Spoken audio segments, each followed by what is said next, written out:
lakbay Katoliko, maayong gabi ka natong tanan.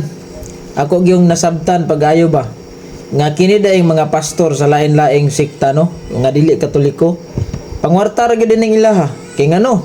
Laliman ka nga kung ikaw mamembro sa ilang simbahan, you are obliged to pay your 10%. Obligado jud ka nga mo hatag ka sa imuhang 10%.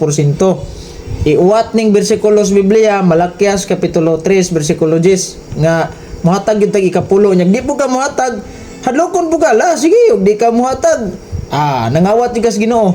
Muna bisag pobre in town kayo, muhatag na lang gyud og 10%. Ang pangutana, asa man na mabasa sa Biblia nga dunay pastor sa lain-laing denominasyon, ha?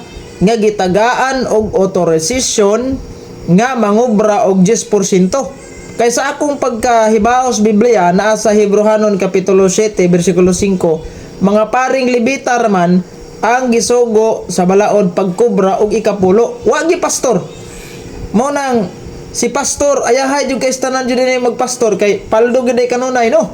Laliman kag 10%. Nya pila man og nay mga membro nila nga dagko kag sweldo. Na paldo. O, di ba? Munang pangwarta ra gid ning pastor. Porbida.